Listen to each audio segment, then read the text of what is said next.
Hello everyone, we are studying electrostat. In previous lecture, we have learned how can we find the electric intensity due to a what? Due to a axial point or equatorial point. Today we study when a point which is not in axial, not equatorial, then how can we find electric intensity in field? Okay guys, now today's topic is electric field intensity at any point. This is must. At any point due to electric field. Where? In electric field. Let's we start. First we draw. This is negative charge and this is positive charge, because in electrical dipole this is condition. Students, ये negative charge है और ये positive charge है, और एक ऐसा point है P जहां से हमें इलेक्ट्रिक इंटेंसिटी का कैलकुलेशन करना है। इलेक्ट्रिक इंटेंसिटी का कैलकुलेशन करना है। इलेक्ट्रिक इंटेंसिटी का कैलकुलेशन करना है। इस तरह से आप ड्रॉ करेंगे। माइनस चार्ज है, ये एक P पॉइंट है जहां से हमें कैलकुलेशन करना है इलेक्ट्रिक इंटेंसिटी का। सबसे पहले मैं आपको बता दूं कि यहाँ पे जो एंगल बनेगा थीटा, वो कॉस थीटा रहेगा, तो इसे हम क्या कहेंगे? Cos theta. What is this? This is cos theta. Why? Because base upon hypotenuse this is cos theta. इस साइड को हम कॉस थीटा कहेंगे, और ये जो डिस्टेंस है P पॉइंट की वो R है। व्हाट? R। और इस पॉइंट को A B कर लीजिए, तो ये पॉइंट हो गया A1 और ये आपका पॉइंट हो गया B1। Okay, A1 and this is B1। ध्यान से समझना है इस बात को कि P एक पॉइंट है और ये cos थीटा है, और ये अगर एक्सियल डिनोटिंग हो रहा है, ये कैसा डिनोटिंग कर रहे हैं? एक्सियल डिनोटिंग कर रहा है। तो जो नेक्स्ट बनेगा, जो नेक्स्ट फॉर्मेशन बनेगा, वो कैसा बनेगा? इक्वेटोरियल बनेगा। वो ऑटोमेटिकली रेक्टेंगुलर बन जाएगा। क्या बन जाएगा? रेक्टेंगुलर बन जाएगा रिजोल्व करने पर। क्या बन जाएगा? रिजोल्व करने पर रेक्टेंगुलर बन जाएगा। हाउ? यहाँ पे आपको 90 डिग्री इंक्लूडेंट लेना है।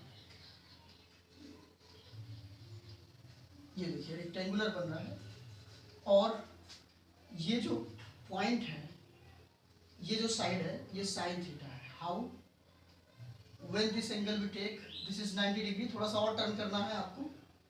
This is sine theta and this is A2 and this is B2। These are also charges। और ये जो P पॉइंट है, यहाँ पे ये जो क्लियर कैलकुलेशन हम लोगों को करना है, ये E1 एंड E2 पॉइंट के लिए। E1 जो है वो क्या है? एक्सियल है। क्या है? एक्सियल है। एंड ये क्या है? E2 क्या है? ये इक्वेटोरियल है। ओके, तो E1 एंड E2, तो रिजल्टेंट क्या आ जाएगा आपका? E नेट की अगर बात करें तो E1 प्लस E2, दोनों का अगर वेक्टर ले लेते हैं तो ये आ जाएगा वेक्टर फॉर्म में E1 प्लस E2। अगर हम इसको इस तरह से सॉल्व करें तो E1 प्लस E2, इसका इंक्लूडिंग आपको पता ही है कैसे करते हैं, उसके बारे में बाद में चर्चा करेंगे। ये इसका रिजल्टेंट है। तो firstly we have to find about the E1। What is E1?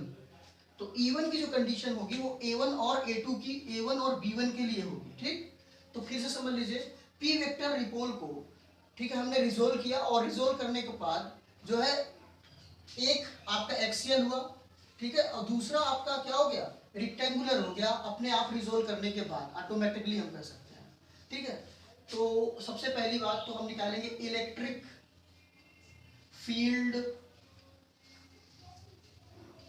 intensity, what intensity, intensity, electric field intensity due to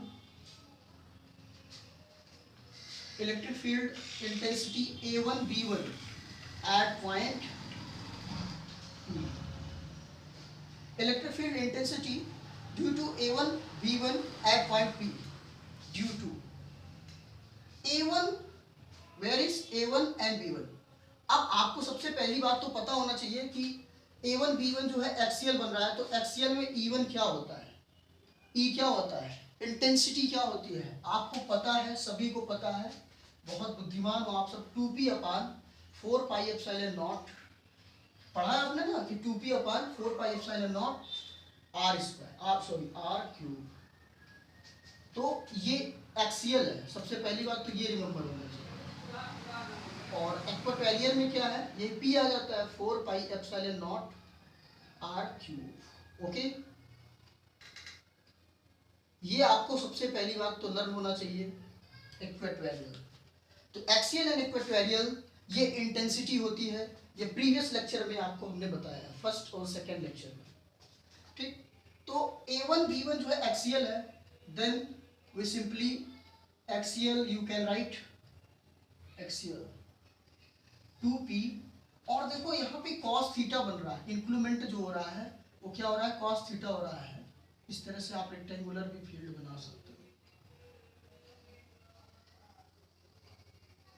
ठीक है, ये रेक्टेंगुलर फील्ड बना सकते हो।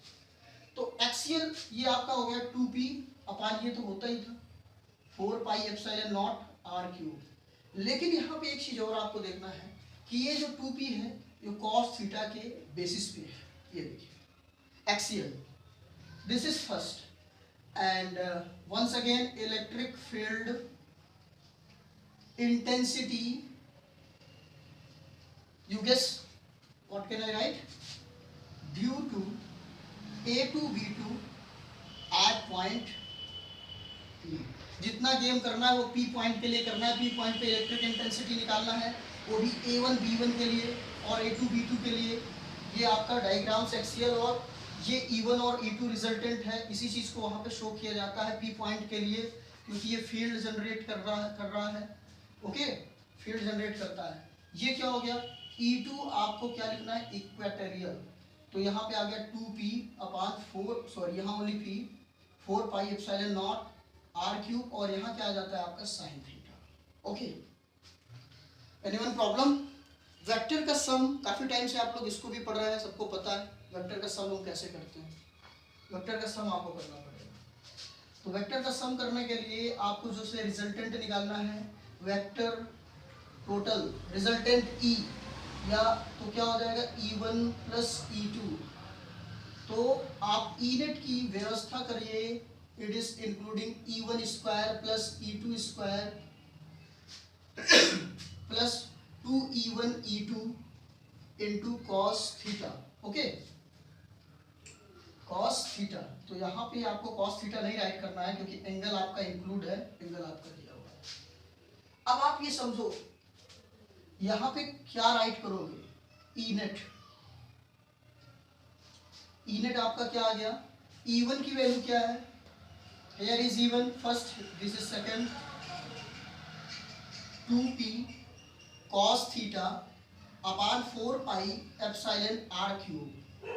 Here is 2 E1 and E2, where is, this is 4 pi epsilon naught r cube। What will E1 and E2, this is this 2p cos theta, 2p cos theta upon 4 pi epsilon naught r cube into p 4 pi epsilon naught r cube। Dear students, this is square form, in square form। What can we get simply? इसमें समझना है कि common क्या बनेगा, LCM क्या बनेगा। तो 4 pi R cube, 4 pi R cube square है इधर भी, तो सिंपली हम कह सकते हैं कि p तो कॉमन है, ये 2p सभी में है, ध्यान से देखना है कि 2p जो है सभी में है, तो हम ये कॉमन के तौर पे इसको कॉमन लेंगे। क्या लेंगे? कॉमन लेंगे और सिंप्लीफिकेशन करें। Students, E1 and E2 in the vector form because direction is given, therefore this is not including. And here we have to see what is common. Here P and P square, both side P square is common, and 4 pi r cube here is square form, there is also, then 4 pi epsilon naught r cube. What can we get? Simply we can write in under root what we have. This is 2 cos 2 to the 4 cos square theta. Here this is p sin theta. Okay, then plus sin square theta. P square upon 4 pi. Sorry, this is p because p is common. P square is here, then p is common. P square, sorry, p r cube. You have to only solve. This is the method. Okay, what can we write? This is cos square theta plus 1 minus cos square theta. In class 10 you study what sin square theta plus cos square theta equals to 1. For there we can put, then this is resultant p upon 4 pi epsilon naught r cube. 4 cos square plus 1 cos square. Here is what can we get? This is 1 plus 3 cos square theta. 4 cos square theta minus cos square theta, we get 1 plus 3 cos square theta. This is resultant E net. Okay,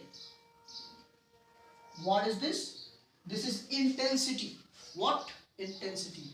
This is intensity due to electric field at any point. Electric field के कारण यहाँ पे किसी point पे हमने electric field intensity निकाली।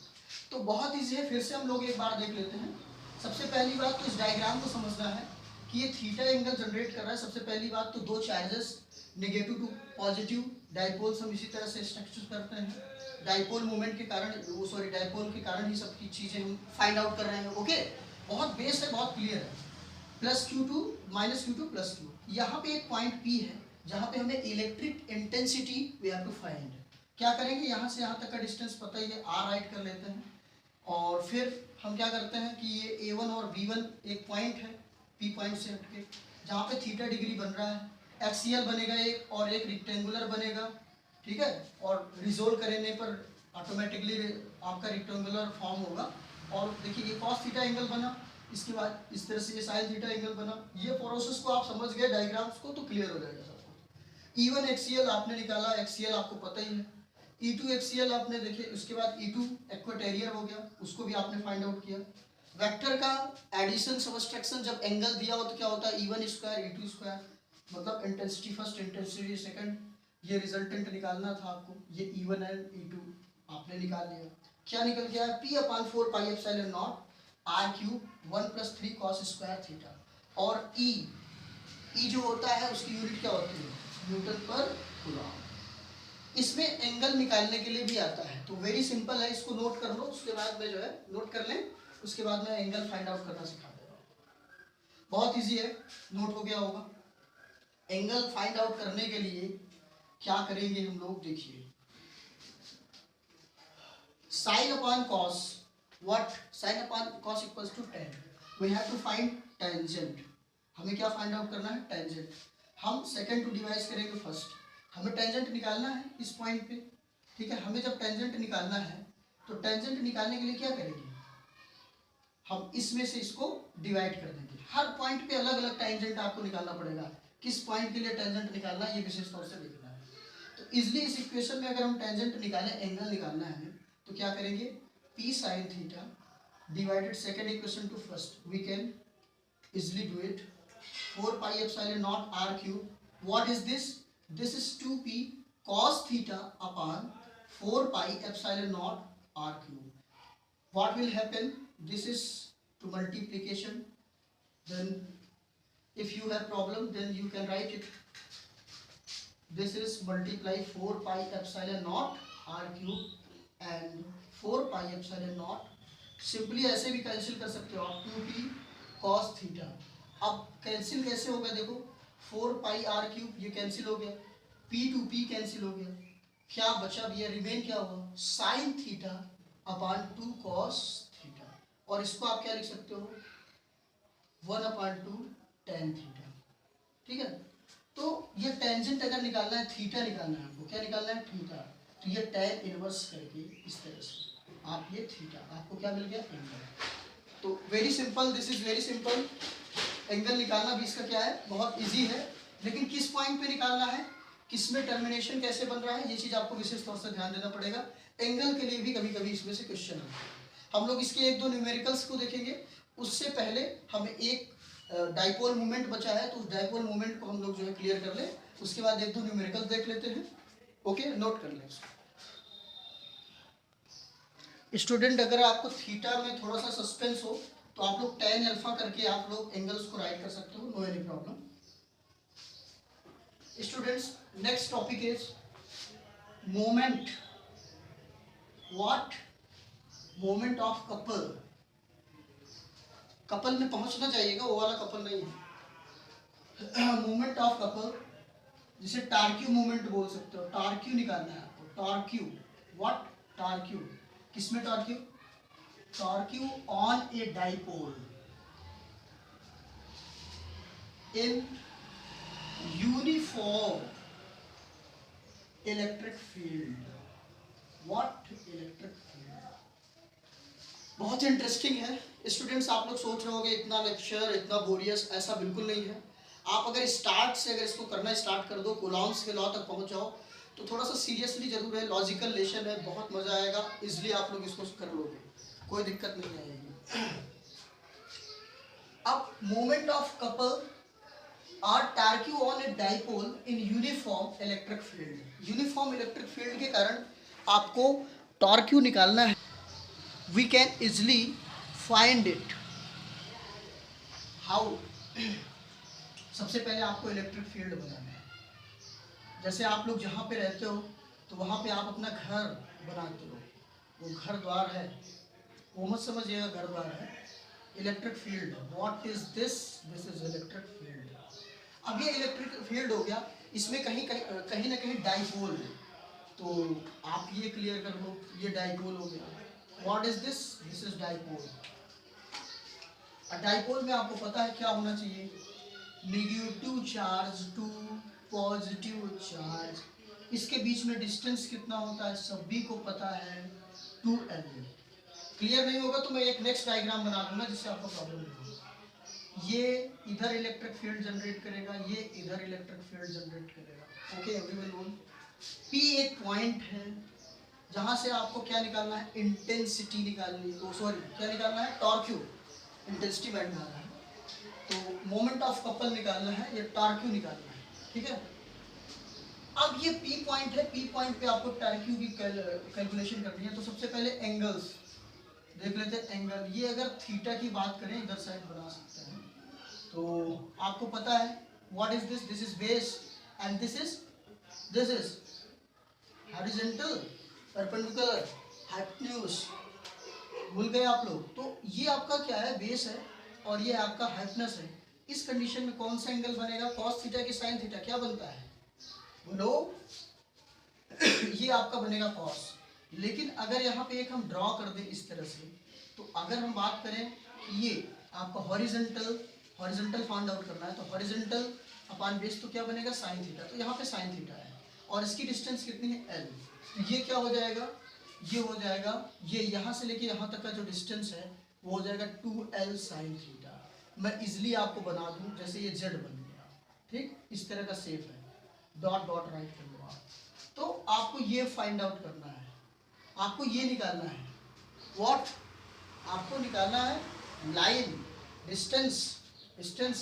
Okay, तो ये परपेंडिकुलर लाइन है, इसको कैसे आप निकालोगे, व्हाट इज दिस, तो ये पता है आपको 2L, ये पता है थीटा, तो आप इजिली बताओ भाई इतना पान इतना कर दो तो आपको गैस हो जाए।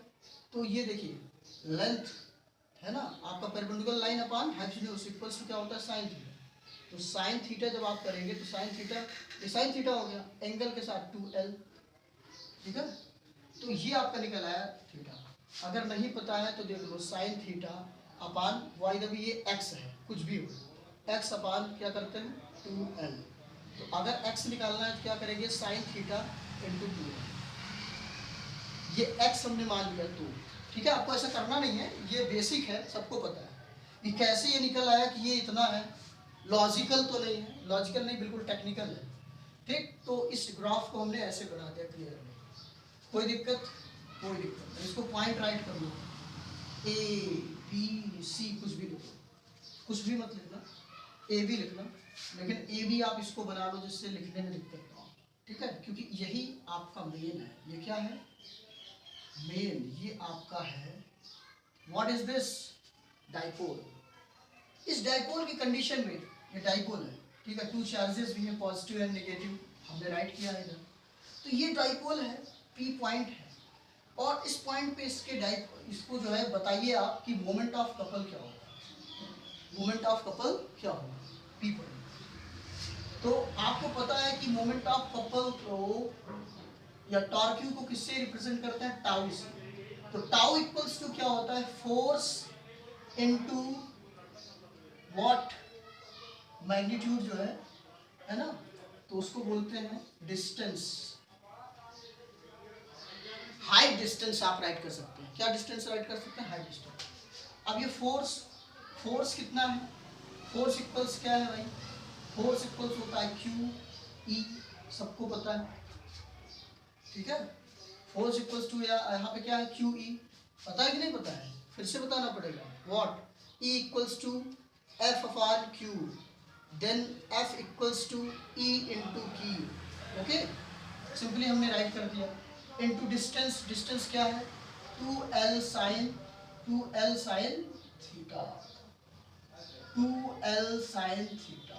ओके, इतना क्लियर हो गया। और आप और कुछ राइट करना चाहो तो कर सकते हो। क्या राइट कर सकते हो? Q की जगह क्या राइट कर सकते हो? E की जगह क्या राइट करना चाहो करो, नहीं कोई आवश्यकता नहीं है। अब यहाँ पे अगर एक थोड़ा सा सोचने की आवश्यकता है, 2 इंटू क्यू और एल, 2QL, ये कहीं आपने देखा था? कहाँ देखा था? धरती में कि आसमान में? सोचो, ये आपको डाइपोल में देखे थे, ठीक है। तो PE साइन थीटा होता है, इतना इक्वल्स टू आपका होता है क्या? ये होता है P equals to 2 into Q, 2L into Q होता है ना। 2L क्यों लिया जाता है डिस्टेंस? वो तो पहले मैंने बता दिया था, इसलिए लिया जाता है कि दिक्कत ना हो, नहीं तो L अपन हाफ करके अगर सॉल्व करेंगे बड़ा हो जाएगा। तो ये PE साइन थीटा होगा। तो ये आपका टाउ की वैल्यू चली जाएगी। ये टॉर्क क्यू निकल आया, क्या निकल आया? Torque Q. ये है मोस्ट इंपॉर्टेंट फार्मूला, और आई होप कि आपको समझ में भी आ गया होगा। बहुत सिंपल है। फोर्स और ये हाइट डिस्टेंस को लेंगे आप, फोर्स इंटू हाइट डिस्टेंस आप लेंगे, टॉर्क क्यू इक्वल्स टू, तो फोर्स आपका QE है और डिस्टेंस है 2L sine theta. Simply we put, then we get Q। देखो 2Q और L को हम क्या राइट कर सकते हैं? P, क्योंकि डाइपोल मोमेंट की कंडीशन पे ये सारी चीजें निकाल रहे हैं हम, टॉर्क क्यू, फिर टॉर्क क्यू। ठीक, अब थीटा का कैलकुलेशन करेंगे। तो साइन थीटा कब मैक्सिमम होता है? You have to only think. सोचो भैया, सोच चुके, सोच लिए। तो थीटा की वैल्यू जब ये 1 हो जाएगी, थीटा की वैल्यू ऐसा कुछ करो, साइन थीटा अगर 1 हो जाए तो 1 कब होगा? जब साइन थीटा, वो थीटा इक्वल्स टू आपको क्या राइट करना है? 90 डिग्री। तो आप tau equals to tau max की अगर कंडीशन आती है, यानी टॉर्क क्यू मैक्स आपको निकालना है, तो क्या राइट करेंगे? PE sine 90, then what will happen? This is 1, tau max equals to, और मिनिमम भी आप निकाल सकते हैं। मिनिमम करने के लिए इसको 0 कर दीजिए, 0 करने से कोई फायदा नहीं है, सबको पता चल गया। एक चीज और, थोड़ा सा समझो इसको। अब इतनी बात तो समझ में आ गई आपको, फिर से मैं अगर कहे तो समझा दूं। फोर्स इनटू डिस्प्लेस, वो डिस्टेंस हमने लिया, हाइट डिस्टेंस, और ये होता ही है टॉर्क क्यू का, तो टॉर्क क्यू इजिली निकल आया। अब देखो थोड़ा सा इसको फिर से समझ लो। ये इवेंट जो है, इसको क्या किया जा सकता है?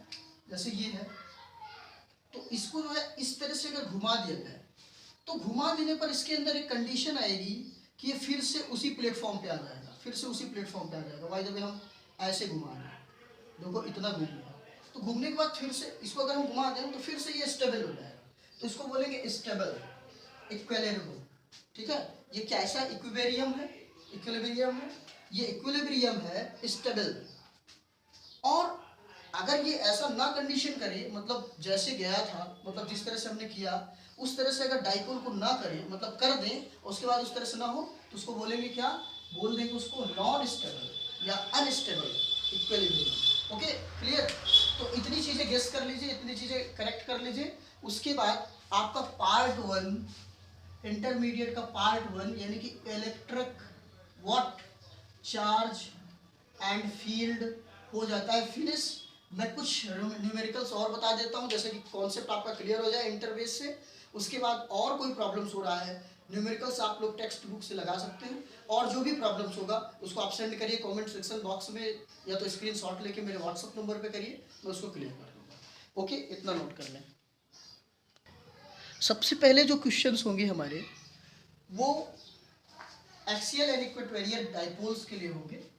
Late us see, by the way हमारे पास एक चार्ज है Q1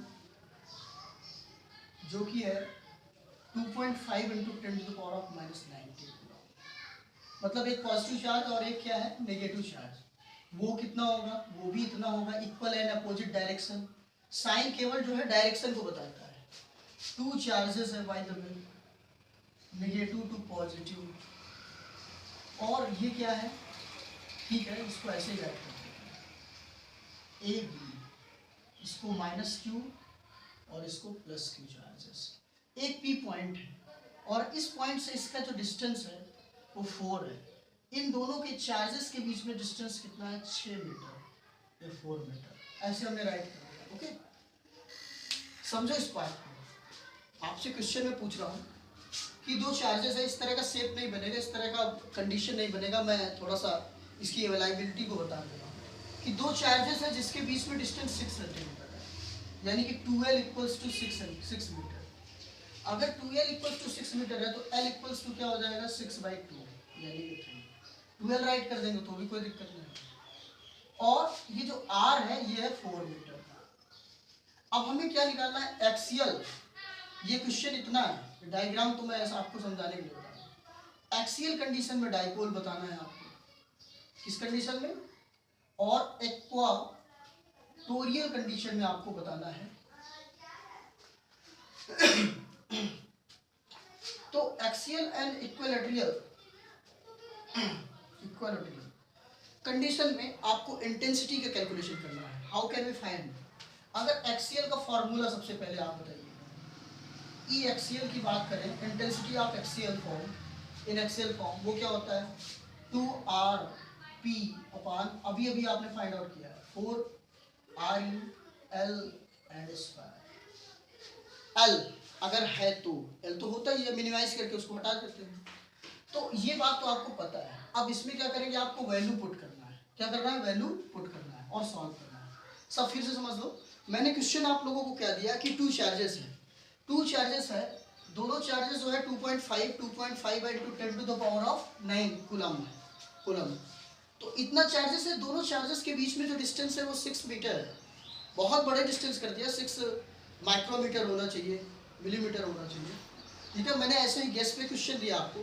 और जो R है, R की वैल्यू 4 मीटर है, यानी कि O से लेकर P तक की डिस्टेंस जो है, यानी कि एक पॉइंट जो होता है उस पॉइंट से लेकर O तक की दूरी, दोनों चार्जेस का जो मिड पॉइंट होता है जहाँ से दोनों के चार्जेस के पोटेंशियल अलग अलग हो जाता है, उस पॉइंट की डिस्टेंस जो है 4 मीटर है। अब इस कंडीशन में आपको एक्सियल एंड इक्वाटोरियल आपको क्या निकालना है, इंटेंसिटी निकालना है। तो आप सबसे पहली बात तो फार्मूला रखिए। अब देखिए क्या करना है, वैल्यू पुट करना है। 2 × R की वैल्यू 4 और P, तो P तो आपको निकालना पड़ेगा। P इक्वल्स टू क्या होता है, 2 × क्या होता है पता है, भूल गए, Q × 2L या 2 × QL भी बोल सकता हूँ। तो ये सबसे पहले फाइंड आउट कर लो। तो मैं ऐसा करता हूँ कि ये जो P है इसकी जगह मैं राइट कर देता हूँ 2 × QL। तो Q क्या है, 2.5, डायरेक्शन है उससे कोई मतलब नहीं, प्लस माइनस है। Q हो गया, L कितना होता है, Q हो गया L, L कितना है आपका डिस्टेंस 3, 4 पाई एप्सिलॉन नॉट, ठीक है, 4 pi epsilon not. Epsilon not की वैल्यू आपको लिखनी है 3 पॉइंट, एप्सिलॉन नॉट की वैल्यू आपको पता है, पाई की भी वैल्यू पता है, और ये आर स्क्वायर की वैल्यू कितनी है, r square you have what, r की वैल्यू है 4, और एल स्क्वायर की वैल्यू क्या है, एल की वैल्यू सॉरी आर की जो वैल्यू है, हाँ आर की वैल्यू आपकी 4 है, और एल की जो वैल्यू है, दोनों के बीच की डिस्टेंस क्या है 3। अब आपको इसको सॉल्व करना है, सारी वैल्यूज, इसकी वैल्यूज पुट करना है। पाई की वैल्यू 3.14, एप्सिलॉन नॉट की वैल्यू 8 पॉइंट, आप जानो, ठीक है। तो इसको अगर पुट करोगे तो इसको सॉल्व करने के बाद जो रिजल्टेंट आएगा 4 2 8 2 2 तो गेस कर लेना 2.2 × 10⁻²2 न्यूटन कूलम इनवर्स, ये वैल्यू आनी चाहिए, ठीक है। और अब एक्सियल के बाद इक्वेटोरियल में आ जाइए, तो वो क्या हो जाएगा, ई एक्वेटिक नहीं राइट कर लीजिएगा, ये क्या होता है फॉर्मूला इसका, 2 नहीं होता, आर कहाँ से आ गया, पी अपान 4 पाई, यहाँ पे जो आर की वैल्यू है ये आर नहीं होनी चाहिए, what is r, this is, ठीक है। एक्सियल फॉर्म में केवल इतना ही होता है, ये क्या होता है 4 पाई एप्सिलॉन नॉट, और इसके बाद यहाँ पे भी वही चीज r square minus l square का होल स्क्वायर, इतना सॉल्व करिएगा। इसका जो सोल्यूशन आएगा अप्रॉक्सीमेटली आएगा 10.8 न्यूटन पर कूलम, ये न्यूटन का। तो इसको करिएगा, बहुत इजी है। पी की वैल्यू आपको पुट करना है, वैल्यू पुट करना है। पी की वैल्यू कैसे निकालेंगे पता ही है, पी इक्वल्स टू 2 × क्यू, पता भूल जाओगे आप लोग, क्यू × 2L, 2L कितना है 6 है, क्यू कितना है याद रखिए 2.5 है यहाँ पे। तो इस तरह से इसको सॉल्व कर लेंगे, बिल्कुल इजी है, ये आपके लिए टास्क भी हो गया, इजिली कर लेंगे, ठीक है। नोट कर लें, क्वेश्चन को करें जहाँ प्रॉब्लम हो बताएं। नेक्स्ट क्वेश्चन मैं आप लोगों के लिए दे रहा हूँ कि आपके पास 3 चार्जेस हैं, एक प्लस क्यू है, एक -2q है, और एक प्लस क्यू है, ये चार्जेस हैं, और इसका जो डिवीजन है ये इक्विलेटरल ट्रायंगल के फॉर्म में है, -q प्लस q और ये -2q, यानी -q × -q प्लस -2 कर सकते हैं। इनके बीच का जो डिस्टेंस है वो 2l है, इस चार्ज के बीच में डिस्टेंस क्या है 2l है। क्यों, रीजन है क्योंकि इक्विलैटरल से ट्रायंगल है, कोई भी पॉलीगन्स हो, आपको बताया था मैंने क्वेश्चन प्रीवियस लेक्चर में। अब आपको फाइंड करना है क्या, आपको निकालना है dipole. How can we find, आपको निकालना है 3 चार्जेस है, उसके बीच में इतना डिस्टेंस है, आपको डाइपोल निकालना है। तो अगर आप P का कैलकुलेशन करिए, ठीक है, आपको क्या निकालना है, डाइपोल निकालना है। तो देखिए कैसे निकलेगा, ये बहुत इजी है, थोड़ा आपको निकालना क्या है, इसमें डाइपोल निकालना है। तो आप डाइपोल जब निकालोगे क्या राइट करोगे, P1 square dipole 1 square dipole 2 square 2P1 P2 cos theta.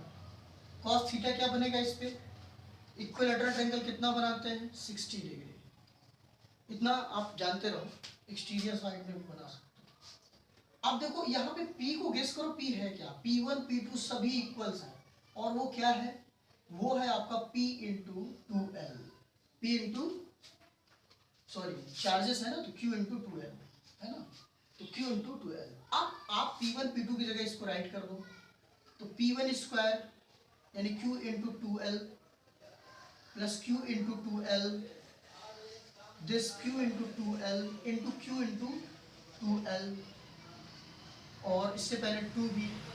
cos 60 की वैल्यू क्या होती है, एनीवन गेस, नहीं पता, यू कैन राइट इट। इसको पूरे को सॉल्व करो तो P इक्वल्स टू क्या निकल के आएगा, √3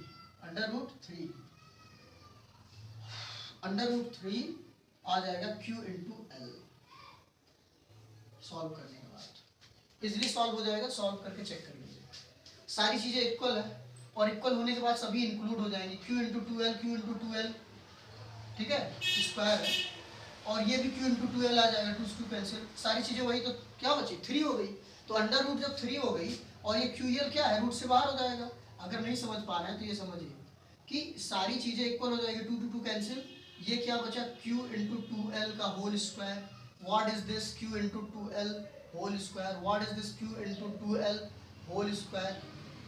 आप क्या करोगे, इसको अगर ऐड करो तो क्या हो जाएगा √3, और ये फिर से अगर आप लोग भूल जा रहे हो तो राइट कर दे रहा हूँ 2l होल स्क्वायर। अगर p लिखो तो √3 बाहर, √3 को साइड में करिए, q into two L. This is okay. ये आपका आ गया डाइपोल। क्या आ गया डाइपोल। डाइपोल में वाई द वे जैसे कि आप लोग इसका यूनिट लिखना भूल गए, तो एल है, एल का मतलब डिस्टेंस है, क्यू का मतलब चार्ज है, क्या हो जाएगा coulomb, coulomb metre, okay coulomb metre you can write. तो students and everyone, chapter number first intermediate का electric charge and electric field पूरी तरह से मैंने इसको क्लियर कर दिया और फिनिश कर दिया। आप लोग स्टार्ट से वीडियो देखिए, ये नहीं कि लास्ट लेक्चर देखिए। जो भी मैं आप लोगों को लिंक सेंड करता हूँ, जो मेरे स्टूडेंट्स हैं या जिनके पास भी डायरेक्टली लिंक ये पहुँच रहा है, वो डायरेक्टली इसको देखें ना, स्टार्ट से देखेंगे तो इसका कॉन्सेप्ट क्लियर होगा। और ऐसा नहीं है कि आप लास्ट में पहुँचेंगे और इसका क्लियर होगा। ये है कि थोड़ा सा ये लेशन फील पे है। इलेक्ट्रोस्टैट ओवरऑल 40% आपके एग्जाम्स में आता है, ठीक है, इंटरमीडिएट हो, जेडब्ल्यू हो, ठीक है, मेंस के एग्जाम्स आप दे रहे हो, तो जो भी एग्जाम आईआईटी वगैरह के दे रहे हो, एंट्रेंस एग्जामिनेशन, सभी में आप लोगों का ये जो है 40% आने के चांसेस होते हैं, 40% आते हैं। तो आपको स्टार्ट से वीडियो को देखना है, कमेंट करना है, अपने प्रॉब्लम्स को देखिए, हर एक चीज़ें ऑनलाइन तो हो नहीं सकती, तो जो भी आपके पास प्रॉब्लम्स होगा उस प्रॉब्लम्स को आप सेंड करो और मैं फिर से आपको रिप्लाई दूंगा, एक नया आपको वीडियो दूंगा, सेंड करूंगा, ओके। और कोई प्रॉब्लम हो तो आप कमेंट सेक्शन में कमेंट कर सकते हो। वीडियो को स्टार्ट से देखिए, इसके बेस को जाइए, लॉजिकल है, थोड़ा सा फील कम आता है। चार्ज है, अब आप सोचते हो चार्ज कहाँ है,